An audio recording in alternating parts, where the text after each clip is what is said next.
ఒంగోలు గాంధీ రోడ్డులో వర్ధంతి సందర్భంగా గాంధీ విగ్రహానికి మంత్రి డోలాబాలు వీరాంజనేయ స్వామి, కార్పొరేషన్ మేయర్ గంగాడ సుజాత నివాళులర్పించారు. తండ్రి అధికారాన్ని అడ్డం పెట్టుకుని జగన్ లక్షల కోట్ల ప్రజాధనాన్ని కొల్లగొట్టారు. గత 5 ఏళ్లలో జగన్ సహా వైసీపీ నాయకులంతా కాదేది అవినీతికి అనర్హం అన్నట్లు అన్నిటిలో దోపిడీకి పాల్పడ్డారని మంత్రి వీరాంజనేయ స్వామి ఆరోపించారు. వైసీపీ నాయకుల అవినీతి గురించి మీడియాలో వస్తున్నది కొంతే, దీనిపై లోతైన దర్యాప్తు జరుపుతున్నాం. మా ప్రభుత్వంలో కక్ష సాధింపు చర్యలు ఉండవు. తప్పు చేసిన వారికి చట్ట ప్రకారం శిక్ష తప్పదని మేయర్ సుజాత చెప్పారు. నిదానంగా ఒకటి వెలుకలు వస్తున్నాయి. నిన్న కొంత వచ్చింది, ఇవాళ కొంత వచ్చింది, ఇంకా చాలా ఉన్నాయి.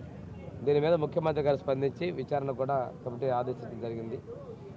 మీరు ఒక్కటి తీసుకున్నట్టయితే ఫ్రీ హోల్డ్ ఎందుకు చేశారు, దానిలో సడన్గా రిజిస్ట్రేషన్ ఎందుకు చేశారు, ఆ విధంగా తీసుకున్న దానిలో అగ్రస్థానం చిత్తూరు జిల్లా ఉంది, 4వ స్థానం మనం ఉన్నాం.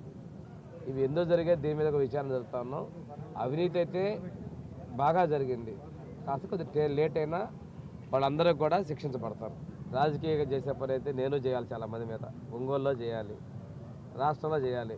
రాజకీయ కోణంలో మేము ఎక్కడ ఎవరి మీద చేయాలి, ఎవరైనా కానీ దోషులను తేలిన తర్వాతనే చట్ట ప్రకారంగా చేస్తే ఆ చట్టంలో కూడా మేము ఎక్కడ జోక్యం చేసుకుంటాం. మా ముఖ్యమంత్రి గారు మేము కానీ ఈరోజు నిన్న మీడియాలో కానీ బయటంతా గగ్గోలు పెట్టిన నిన్న ముఖ్యమంత్రి గారు చర్యలకు ఆదేశించారు.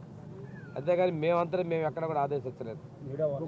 అంటే భావ వ్యక్తీకరణ ఒక్కొక్కరికి ఒక్కొక్క రకంగా ఉంటుందండి. వారు ఏ సందర్భంలో ఏం మాట్లాడారో నాకైతే తెలియదండి.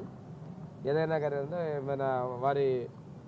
నేను కూడా అసలు వాయిస్ని కూడా పూర్తిగా ఫాలో అవ్వాలి, దాని బట్టి కామెంట్ చేయలేను. నాతోటి ఎవరు టచ్లో లేరండి. మీడియాలో అయితే కథనాలు వస్తూ ఉన్నాయి, నిప్పులేందే పొగరాదనుకుంటున్నాను.